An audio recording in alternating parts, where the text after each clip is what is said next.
So, I'm gonna wait to see if people. Oh, here we go. Hey, what's up? I'm taking a walk, and I just have a million thoughts just bouncing around in my head right now, and I want to talk to people. So I thought I would just do a live stream because I want to start streaming more often. You guys have probably noticed I've been streaming a little more often, and yeah, I want to do that. So that's what I'm doing. I apologize for the noise. It's not my fault, but thank you. I actually, I wanted all my life to have shoes like this because they're like the stereotypical ones you see in cartoons and all that, and I always loved it. I got these a few years ago, and it's like I was super happy with it, and I still am. So. Anyways, it's very noisy out here, partly because it's about dinner time. People are coming back home and whatever. And I just live in a noisy area, but hopefully you guys can hear me okay. I will try to hold my phone up a little more if it's too quiet. Anyways, if you want to chat music or whatever, put your questions or comments or whatever, topics for discussion in the chat, and I will attempt to answer as best as I can.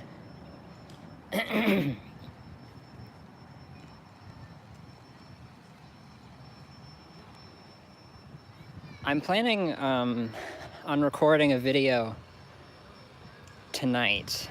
I don't know if it's actually going to go up tonight. I think it's probably unlikely, but maybe tomorrow. It's going to be another vlog and another transcription as well, which I'm really excited about. And it's going to be a little more conversational than the last one. The last vlog was probably not the best topic to introduce. Hi Vince. The last topic was probably not the best one to start off with like the vlog setup, because it's not super vlog friendly, but this video I'm going to be doing next is going to be much better suited to that kind of style, so we'll see where that goes.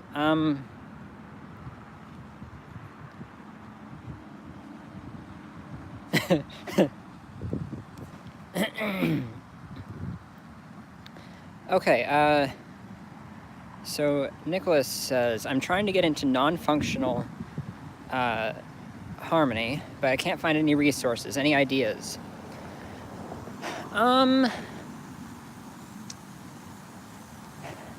That's sort of a difficult question to answer for me, because it's like,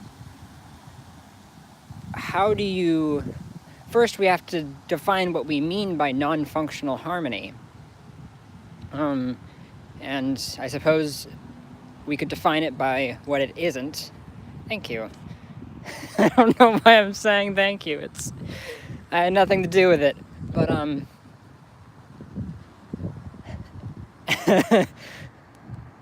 anyways, I guess you could define it by what it's not, which is functional harmony, and that's generally taken to mean, so you've got different types of chords, and they have certain roles that they tend to take on in pieces of music, and so you have patterns that show up. So for instance, the dominant chord very frequently resolves to the tonic chord, or dominant type chords resolve to tonic type chords, and so on and so forth. And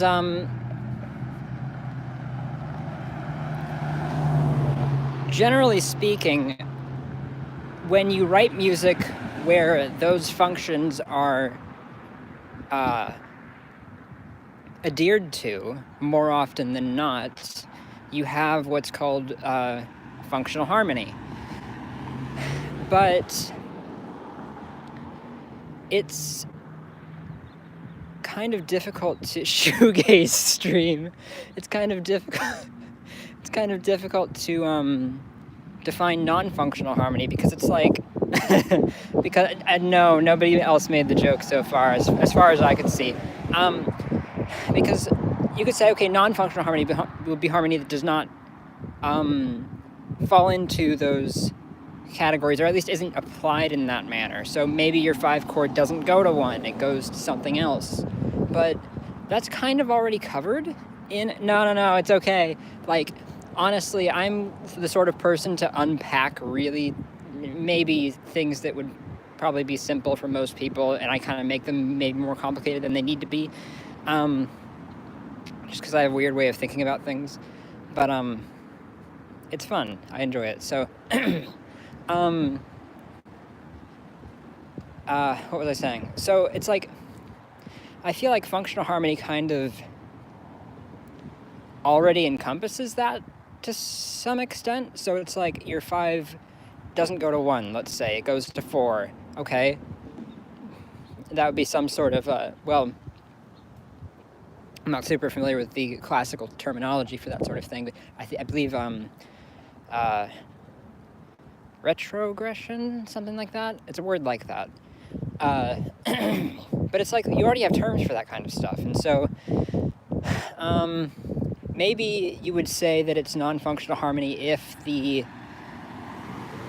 it's retrogression. Okay, thank you. If it's if you avoid the functional motions to such a degree that it's hard to put them into their given categories. And so maybe if you had chords moving by, well, I feel like it's something I haven't really thought a lot about in depth, and so it's hard for me to give an answer, but I feel like any of the examples I'm coming up with right now are not satisfactory. But basically, like, in short, I think, Tyler, you're right. There's another one. Let's take the hidden path.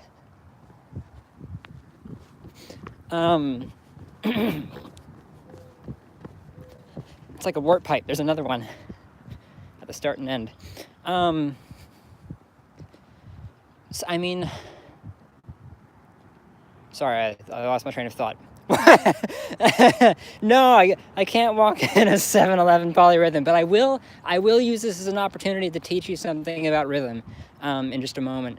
Actually, I'm going to do it now because I'll forget about it if I don't. Okay, so if you're familiar with swung eighth rhythms, so if you have eighth notes in your, like, eighth notes being subdivisions of your beats, generally. So let's say you have a 4/4 rhythm, 1, 2, 3, 4, etc. Right? Okay, so if you subdivide that 1 and 2 and 3 and 4, and those are eighth notes. 1 and 2 and 3 and 4 and 1 and 2. And they're evenly divided. You're splitting the beats into 2 halves. However, you can swing those eighths by Madam Neely. Please.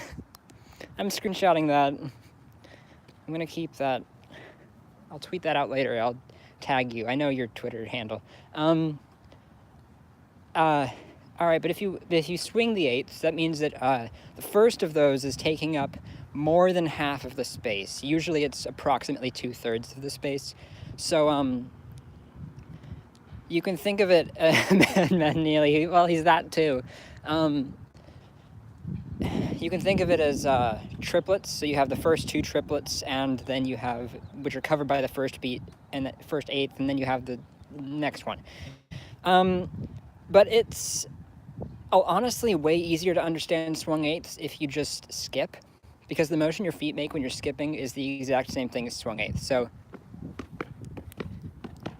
da da da da da da da, 1 and 2 and 3, like that. So if you just try that, if you're having trouble feeling or understanding the swung eighth rhythm, just try skipping, and the rhythm your feet make is that.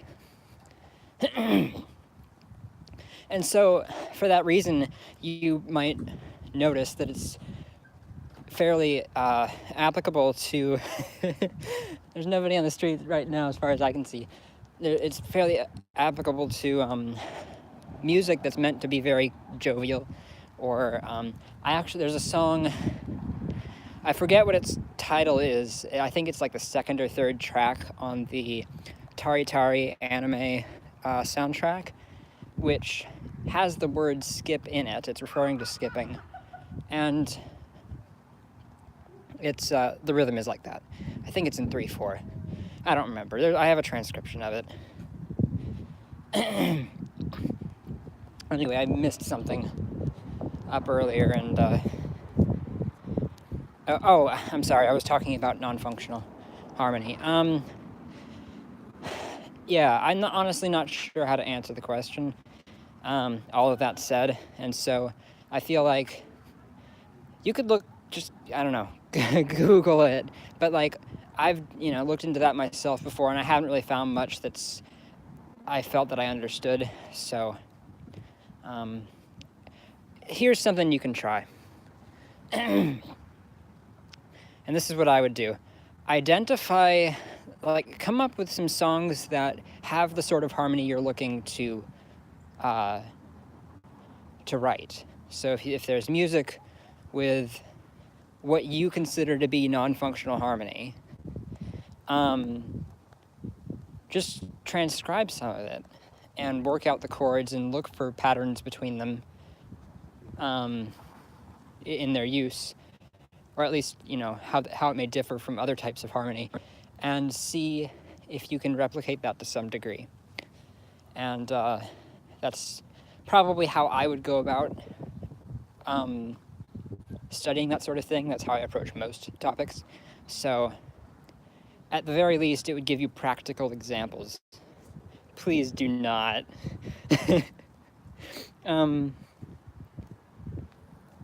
Okay, let me scroll up a little bit. What do I think of the Black Panther soundtrack? I've never heard it. I probably shouldn't answer. Well, I will answer questions that I don't. Anyways, I'm sorry, I'm thinking out loud. How do you resolve a song in Locrian? You, if you're going to harmonize it, I would say either make an exception and raise the fifth, or, because you can do that. I mean, first of all, Locrian was never made for triadic harmonization to begin with. Neither were any of the other modes. There's a very good reason why Ionian works out the best of them all. And so you're going to run into problems with that. I would say option 1, avoid the fifth in your tonic chord, because you can have a tonic chord with just the 1 and flat 3. You don't have to have the 5 in there. Or if you're going to include the 5, well, you can accept that it's going to be dissonant and it might sound unresolved to some degree. You can just accept that. Or you can raise the 5th, make an exception for the tonic chord.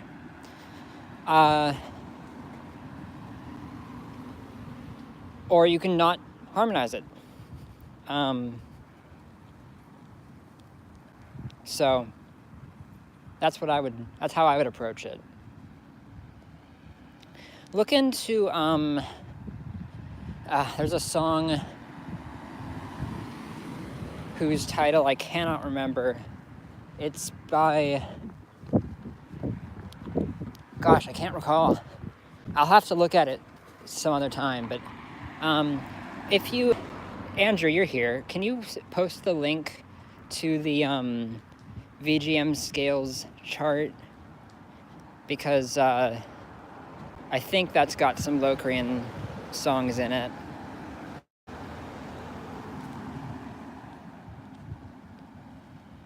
And so I don't know if any of those end or if they just loop or something, but you might try looking at some of those. Do I have a personal schedule? No, not at all. I should. It would be very helpful. I'm actually out here walking around like 4 hours later than I planned to because I don't have a schedule. So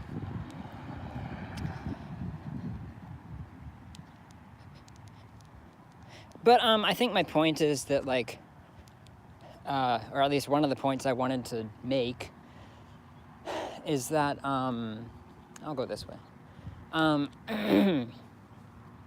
don't think you should save for as like an exercise, I suppose. I don't think you should necessarily try to limit yourself to the notes within the scale. So I would like to. The problem is that the concrete blocks are the concrete blocks are not evenly cut, so if I'd have to. Anyways, oh wait, like this? I have to jump to do that. Anyways, like I don't really see any reason to confine yourself to the notes within the scale too strictly. I mean, if you want to raise the 5 to harmonize something cleanly, then I would say to do it. I mean, you see this all the time in rock music because you have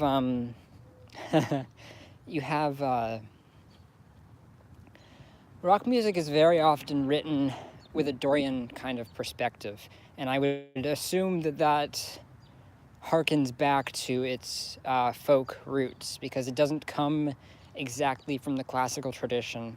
It comes from folk music, which itself can be traced back to Gregorian not all rock music, but a lot of it can be traced back to the Gregorian tradition, where you have Dorian, Phrygian, Lydian, Mixolydian, primarily. And thank you, Andrew. And so with Dorian in rock music, it has a raised 6, and you often see now that's not the most offensive interval. And it's often the case that, it's not like Locrian where you run into a problem right off the bat in that you can't tonicize your tonic chord very well. But you'll see the 6 lowered constantly, especially with the flat 6 chord. So I was working out the harmony, the typical harmony with Dorian-centered tracks the other day, and really you're going to see 1,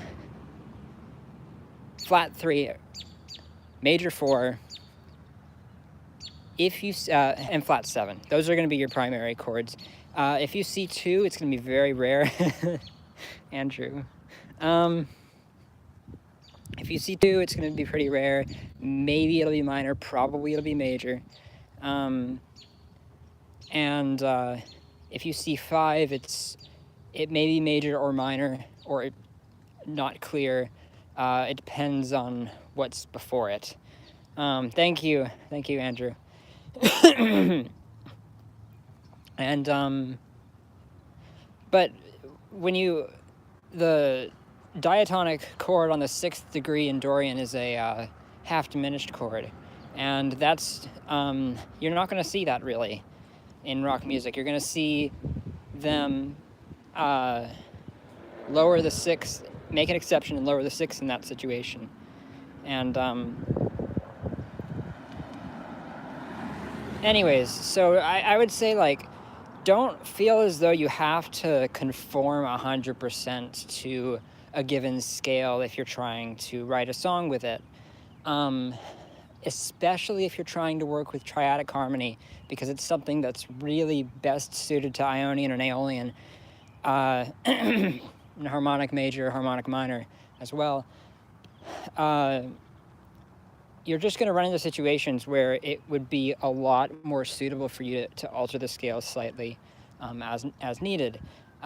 Even in Gregorian times, where you were just working with melodies, you had that same sort of situation. So you would see, in Lydian, you'd see the 4 flattened very frequently. In Dorian, you'd see the 6 flattened as well, and that's why.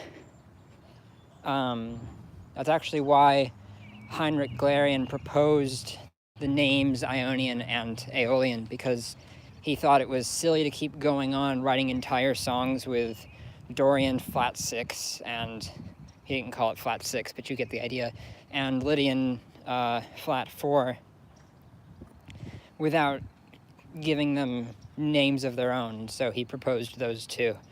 If you want to start, I've been really wanting to get into music, and I eventually want to make my own music. What do you think is the best place to start?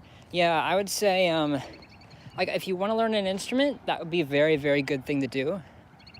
At the very least, it would be nice to have a MIDI keyboard, and to, if you just want to, like, make your own music digitally, it would be nice to have a MIDI keyboard and learn a little bit of that, because it helps you understand music so much more, and it'll make your programming a lot faster. And you'll be able to get ideas out more quickly. But I mean, it's not a necessity. Piano is one of the best, like, general instruments to learn music on, because if you have an 88 key, it captures the entire range, and it also just kind of lays things out really nicely. It's pretty easy to learn theory on and everything. And it's just super practical. And the skills transfer to a lot of other instruments, as well as just programming MIDI data. But I would say, as far as writing music goes, so learning music theory is something that you can do over time if you want to. You don't have to know anything to start writing music. I would say to learn it as you go, if you want to learn it, and you don't have to. And there's no way to learn it in its entirety, so you can learn little bits that you think are useful, and then kind of leave the rest alone. So that's kind of up to you. I would say to just start writing whatever you can. There's plenty of ways you can go about that. You can just make recordings playing a piano or another instrument. You can use a DAW, digital audio workstation, and start putting things together. There's a lot of, if you have a Mac, there's GarageBand. You have, which is very good. It's what I started with. There's Reaper, if you don't. LMMS is what Tyler here started working with, I believe. At least that's what he was using when I met him. I'll go this way. I mean, if you... I'd say one other thing to do, I guess, would be to learn songs that you enjoy, the sort of music that you would like to make, and try to write songs that are similar to them. And you don't have to do that, but it is a very useful way of learning practically how that kind of stuff works. If you want to, I mean, I understand if you want to avoid that because you want to develop your own style, although honestly, style is kind of like, you can't make something from nothing, and so everything you make is going to be derivative to some extent, because it's all based on whatever came before. So, I don't think that's something that you have to worry about too much. Anyways, I hope that helps to some degree. It's hard to give exact advice without, like, knowing you or your situation, but hopefully that's useful. Is 5/7 to 1 major considered a more stable resolution than 5/7 to 1 minor due to the harmonic series? I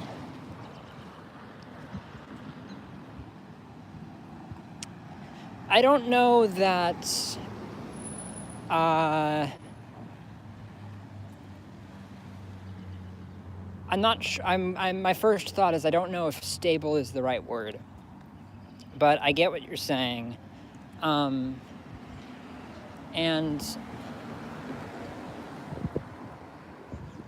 I would assume the answer to be yes. I would assume that the major chord would offer a stronger resolution than the minor one, even if it's by a very small degree. I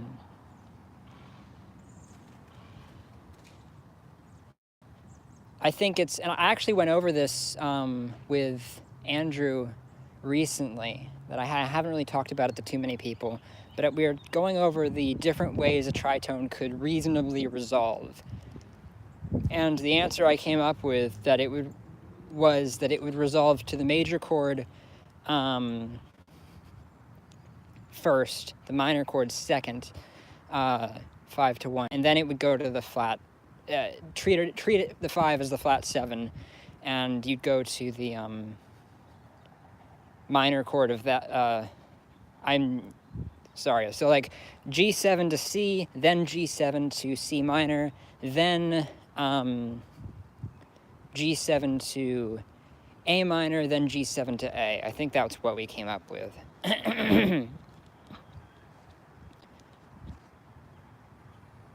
I mean, that's the dominant chord in full and not just the tritone. If you remove the auxiliary notes and go back to just the tritone, you can mirror that and go to the other side of the circle of fifths. So instead of C, C minor, A, you can have F sharp minor, D sharp minor, D sharp. But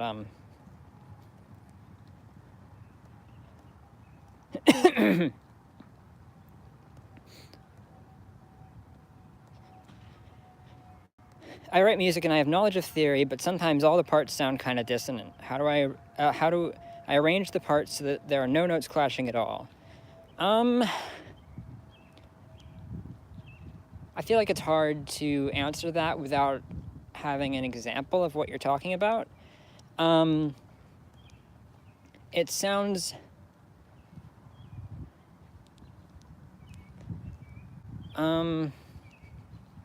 there could be a lot of reasons why you feel that that's the case. Like, are your instruments in tune?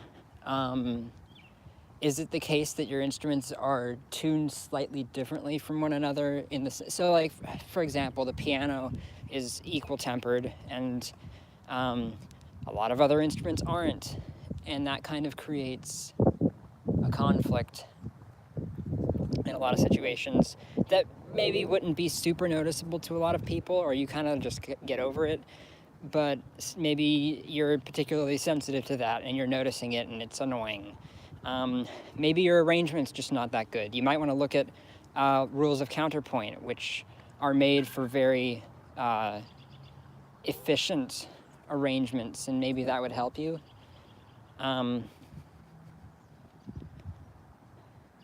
I would ask you to send me an example, but I can't really listen to one right now, so. How do you break out of the habit of subconsciously writing with the Western pop 4 chords? I guess by consciously avoiding them. I mean, you might try listening to more music which doesn't use those and playing it and really consciously trying to work with it. So, I mean, if you want to write music that sounds with the chord patterns used in Japanese music, they do use the Western chord progressions, the typical Western ones, but maybe less often than some of the ones they kind of keep around, which I guess I wouldn't say are necessarily Japanese. They are Western, but they don't, I don't know. Well, I assume that you're referring to modern Japanese music and not traditional. Traditional Japanese music didn't have chords. It was harmonized in different ways, if at all. But,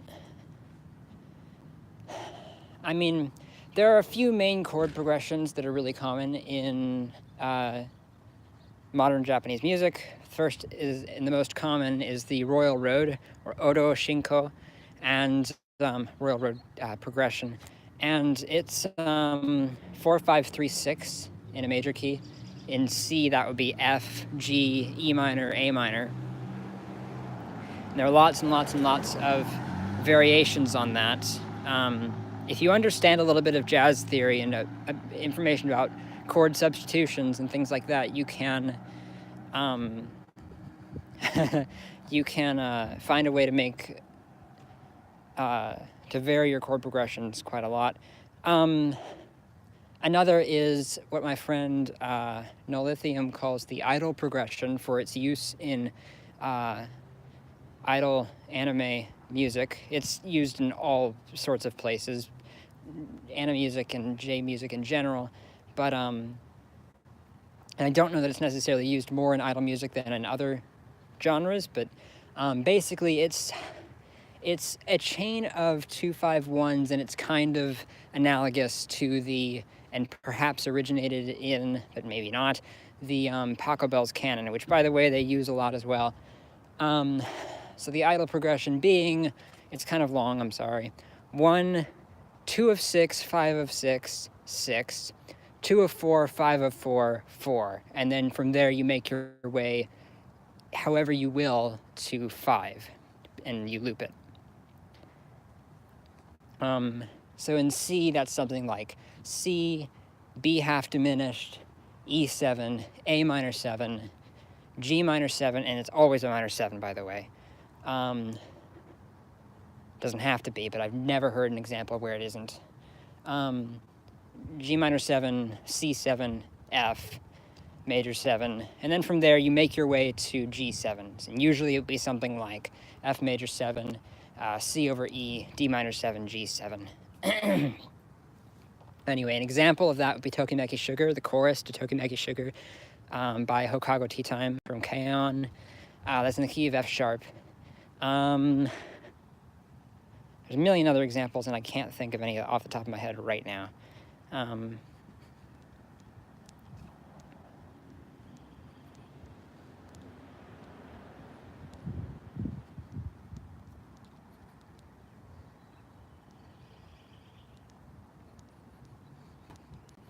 Yeah, you know, you'll see the idol progression intertwined with the Royal Road a bit as well, sometimes right at that turnaround. So once you get to the 4, you'll often see just it continue on to 4, 5, 3, 6, 2, 5, and you continue from there. Oh, I know another example. I forget the name of the song, I'm sorry. It's like one of the first, within the first like 5 songs on the Trails in the Sky soundtrack.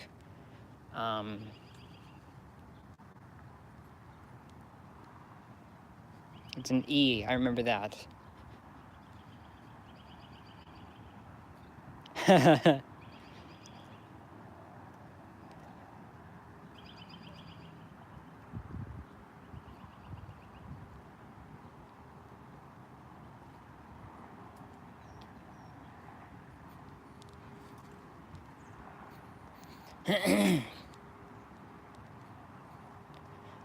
You've also got like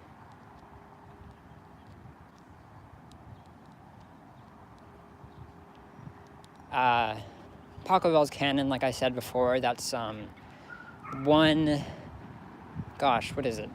1, 5, 6, 3, 4, 1, 4, 5, and often it's you have substitutions and inversions so that you have a linear bass line. So maybe instead of the typical C, G, A minor, E minor, F, C, F, G, you'd have something like C, G over B, A minor, G, F, C over E, D minor, and then either G or maybe D flat 7. And you just loop that. There's also, I forget what they call it in Japan.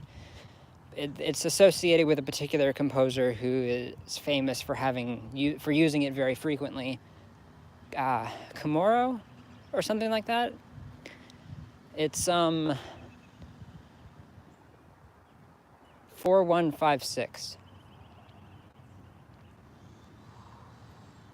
So in C that would be F, C, G, A minor. That one's really popular. You'll see that one in ballads a lot.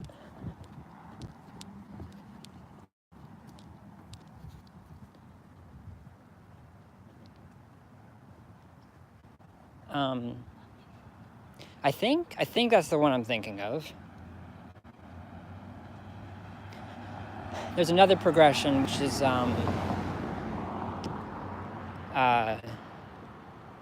6 4 1 6 4 5 1, which maybe that's the one that I'm thinking of, but that one's also very common.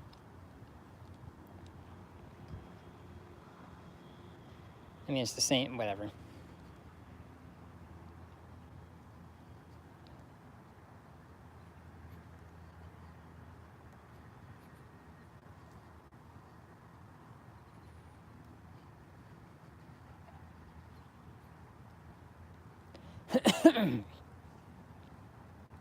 Anyways, so there's some progressions you could try using. If you want to get away from using the sorts of progressions you're used to using, you'll have to make a conscious effort, I think, to use different ones. And when you get into the habit of doing that, well, then your problem might be solved to some extent.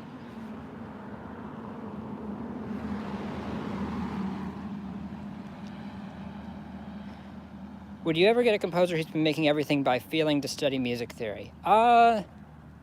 It depends on what they're looking to do. You can do a lot intuitively. And music theory just kind of puts words to the things that most people kind of figure out intuitively. I mean, I doubt most of us... I think a lot of us have a sense of, like, what's correct grammatically when we speak, so we know when certain sentences are like, that's wrong, you have to reorder that. But you can't necessarily explain it. Maybe you've forgotten some of your grammatical terms or whatever. And but you know what you're looking for, like when you see it, like, you know it's right. But music theory kind of puts names to those things and organizes them and categorizes them, which is really great and makes it easy to understand, or easier to understand and navigate. And you can also learn what other people have already learned, so you don't have to reinvent the wheel, which is very useful. So, I mean, if someone wants to study that, or feels, or it seems that it would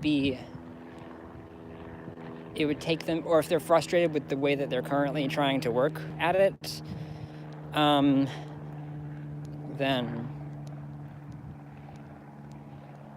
maybe I would recommend that they try studying it. It's really a personal decision, I would say.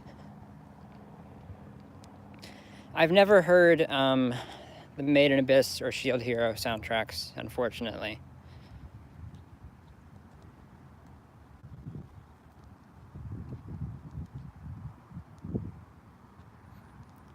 There's a lot of teachings on how harmony works. Why don't people talk more about melody?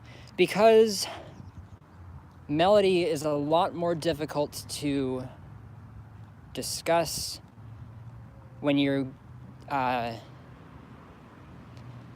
it's not as cut and dry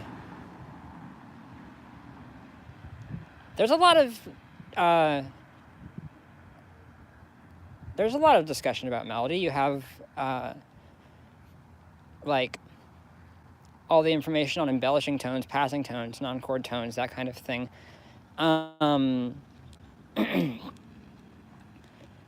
like, but I think the problem is when you get to phrasing, because there's a rhythmic element to melody that I don't think comes up as often when we're talking about harmony, because harmony tends to be a little squarer rhythmically. And I don't think we have a very sophisticated theory of rhythm insofar as Western music theory goes, or at least I haven't come upon it. And they say that, like, you can't teach phrasing. I think you can. It's just, if you wanna know something about melody, if you go to the Ongaku Concept Discord, which there should be a link to in the description, I recommend you talk to a user on there called Saxophone of Time. He's made it his mission to study melody in great depth lately, and I've been talking to him lately about that, and he's given me some resources that he's just personally, exercises and resources that he's personally come up with, and he seems to be making great strides in his melodic competency. So you might talk to him and see what he's been, and see if he can teach you anything. I'm sure there are plenty of resources you can find on it, on Google and whatnot, but I wouldn't know anything in particular to share with you.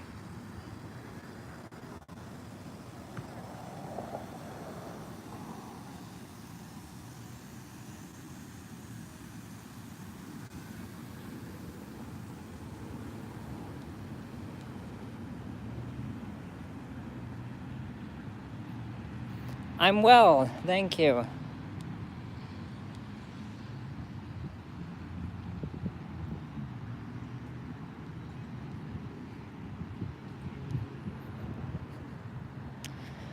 I assume you're referring to chordal harmony. I don't know much of Hisaishi's music, but I remember that chordal and quintal harmony shows up in, I forget the name of the song, but it's the one really well-known one.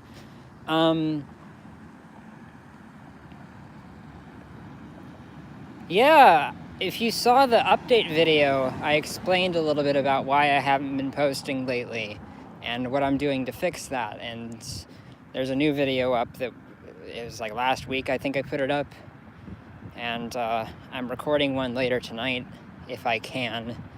So anyway, more of a melodic concept.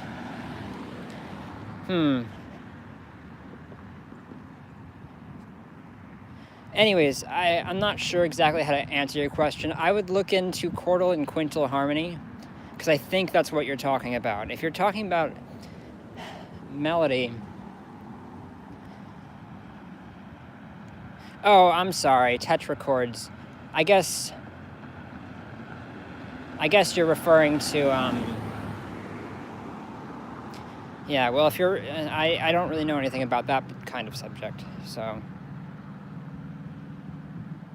Yeah, that's what I was thinking of, was the Sideways video. Chordal and quintal harmony is not really a Japanese musical topic. Oh, those kinds of things. Okay. Okay, I wasn't familiar with that. Those kinds of scales, I can't say I know much about traditional Japanese scales. So... outside of the ones that we know of as the major and minor pentatonic. I can't say I know much about the others. I'm just kind of walking in circles. I've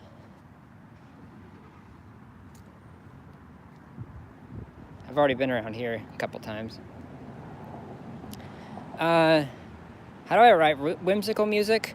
I'm not familiar with the 2011 Winnie the Pooh soundtrack, so I don't know if I'd be able to answer based on that, but I did...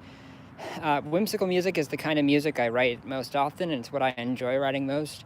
I made a video called How to Write Cute Music, or something like that, which I put up a couple years ago, 2 or 3 years ago, and I talked a bit about the general qualities of it and how I approach it. As always, I would recommend studying music that has those kinds of qualities. Like, look at different songs that have that general whimsicality to it, and look for similarities between them. And you will find things that come up often, and yeah, well, I live a bit further south than Canada, just a little bit, so it's a little greener here. Yeah, I mean, so that's what I would say to do if you're trying to study whimsical music. One thing you can do, it's not exactly musical advice, but it might help you, is to just think about, maybe write down some of the qualities that you associate with whimsicality. So, like, think about different types of motions or sounds or, I don't know, colors or whatever, and see if there's anything that maybe you can translate from that into music. So maybe you think of things being happy. Okay, so maybe a major scale would be good, instead of more minor stuff. I mean, that kind of thing, right? That's a really, really simple example, but the video the How to Write Cute Music video was kind of deals with some of that, so you might look at that. Yeah, Lydian's pretty good for that. Lydian's often used in whimsical music. A big part of the reason for that is the raised 4, which does 2 things. Number 1, it increases the sensation of brightness. So it's brighter than the major scale because it has another raised note. And because raised notes brighten things, generally speaking. But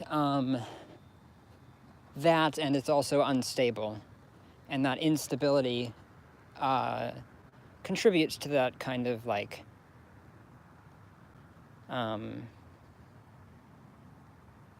you know, playfulness.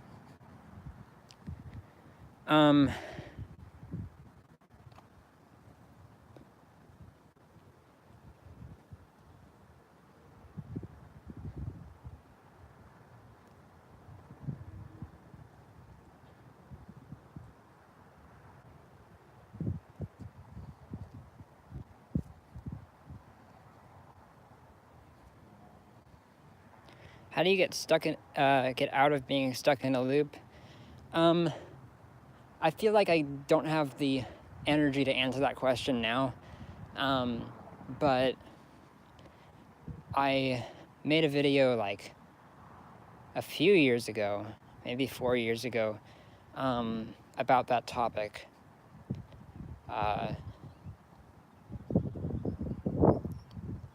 Maybe Andrew knows where it is, if he'd be willing to post the link. But oh, cool. I'm glad you learned Zora's Domain. It's a really nice song. I don't think I've played it on guitar since I made that cover. Kind of like, whenever I make covers of songs, like, once I get the video up, it's kind of like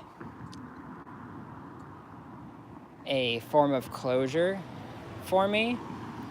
And so I just, Andrew, it was, the video about, like, how to get out of a rut.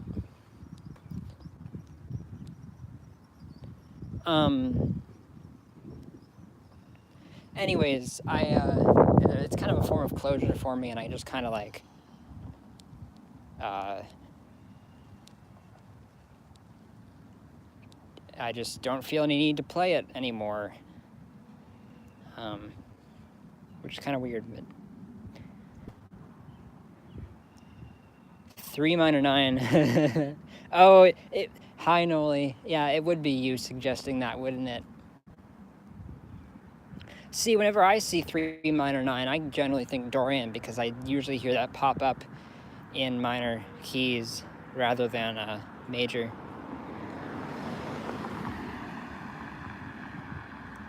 Wait, I mean 5 minor 9. You know what I'm saying. Please write a soundtrack for Blobs. I would love it. What do you do if you understand music theory but not how to apply it effectively? I'd say you don't understand it. You have a technical understanding of it, but not a practical, like... I mean, it's like saying...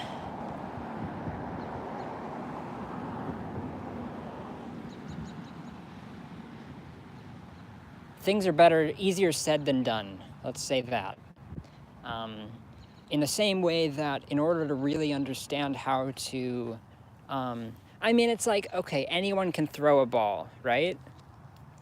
And you can explain to somebody how to throw a ball. And you can... But you can't, like, pitch a baseball with real effectiveness unless you've actually practiced it over and over and over and over. And the same is the case with music and music theory. You're not going to be very effective with it unless you put it into practice. So I would say that the best thing that you could do would be to, and I don't know the specifics of the situation, maybe there are certain things that might be better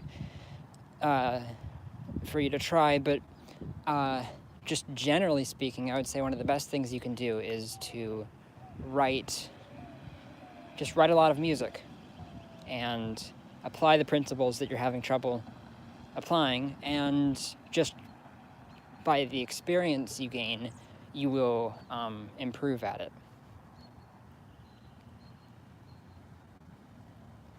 Analyzing a song using non-functional harmony. I mean, yes, it's beneficial to analyze it, but maybe you'd approach it in a different way. Instead of looking for functional relationships between the chords, look for different ones, you know? But I'm not entirely sure. I've already had a discussion about non-functional harmony earlier, so it's kind of hard for me to define that.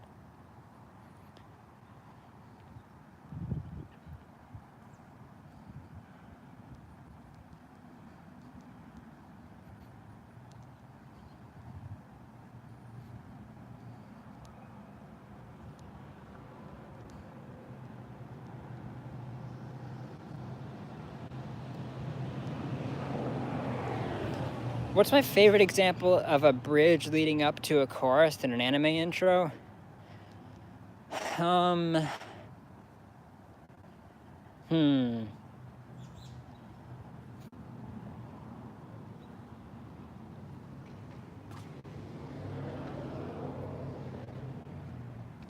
feel like there's maybe a song or two that I would be like, are the best examples I could come up with, but I don't know any off the top of my head, so not sure how to answer. Change in harmonics? I don't know what you mean by that.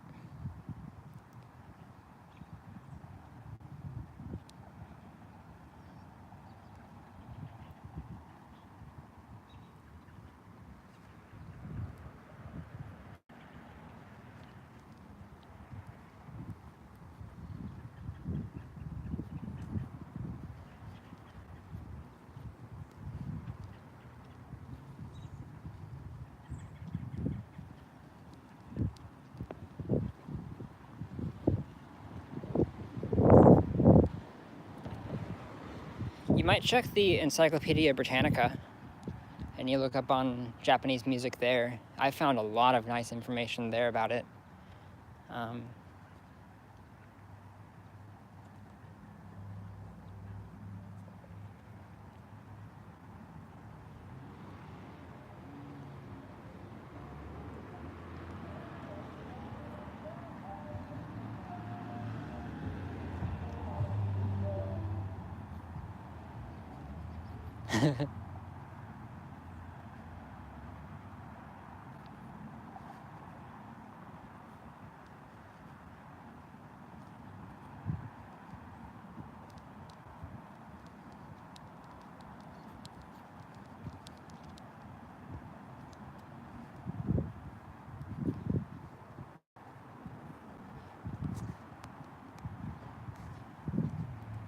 So, I mean, it's getting cold out here, and and the chat's kind of dying down, I think. And so, I think I will end the stream here. But it was nice talking to you all, and I've gotten more exercise than I probably would have if I hadn't been occupied, so that's pretty nice. So, thanks for joining me. I may stream later tonight. Maybe. If I do, it's gonna be at it's gonna be pretty late. Probably close to midnight, my time. It's CST. And if I do stream, I'm gonna be probably doing a transcription. So I'll probably be working on Apparition Stalk the Night again, since I haven't finished it. I haven't worked on it since the last stream, I don't think. So, anyways, if I do stream, then I will post that on Discord when I start.